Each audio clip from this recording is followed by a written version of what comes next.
इन normally लोगों को ऐसा लगता है कि गिफ्ट वो होता है जो एक रिलेशनशिप स्ट्रॉन्ग करने के लिए दिया जाता है। इन लोगों को तो ये भी लगता है कि दहेज भी गिफ्ट होता है। तो दहेज को और ऐसे लोगों को और ऐसे डेफिनेशन को हटाते हैं, साइड करते हैं और इसमें समझ ऐड करते हैं। ठीक, गिफ्ट बोले तो जब आप किसी को कुछ भी देते हैं बिना किसी रिटर्न एक्सपेक्टेशन के, मतलब आप देते हैं लेकिन आप रिटर्न में कुछ एक्सपेक्ट नहीं करते, ना ही कुछ चाहते, ना ही कुछ मांगते हैं, ना ही कुछ लेते हैं, तब ये चीज गिफ्ट होती है। बात समझ में आई? तो परफ्यूम में कोई भी गिफ्ट देना चाहिए कि नहीं चाहिए इंपॉर्टेंट नहीं है। इस प्रोसेस में 3 चीजें इन्वॉल्व हैं। गिफ्ट, जो गिफ्ट दे रहा है वो, और जो गिफ्ट ले रहा है वो। तो गिफ्ट से ज्यादा इंपॉर्टेंट है कि कौन गिफ्ट दे रहा है और कौन गिफ्ट ले रहा है। मैं समझदारी ये कहती है, लेकिन समझदारी की कमी है। और अब उस दहेज वाली कैटेगरी में आते हैं, यहाँ पे दहेज को गिफ्ट बोल के लिया जाता है या दिया जाता है।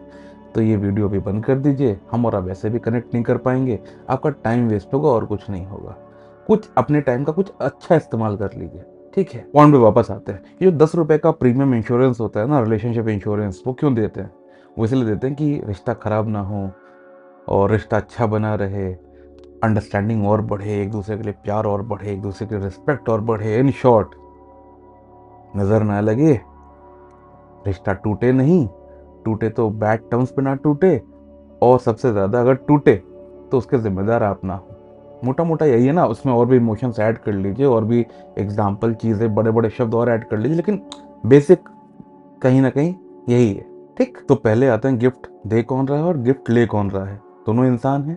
ठीक, तो ऐसा इंसान जो चीज़ों को समझता नहीं है, मतलब जो उसके एक्शंस होते हैं या रिएक्शंस होते हैं, वो उनका बेस होता है कि मुझे लगता है, मैं सोचता हूँ, या फिर मेरा मानना है और मैं बिलीव करता हूँ कि वॉटेवर, समझ छोड़ के ओपिनियंस पे।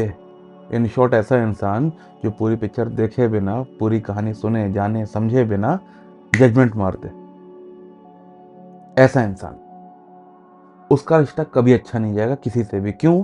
क्योंकि उसका रिश्ता तो खुद के साथ ही अच्छा नहीं है, और जिसका रिश्ता खुद के साथ अच्छा नहीं है उसका किसी और के साथ रिश्ता कैसे अच्छा होगा? क्योंकि जब आप समझते नहीं हैं तो आपका जो एक्शन स्ट्रगल बन जाता है, जो एक्शन के रिपरकशन होते हैं वो आपके लूप होल्स बन जाते हैं।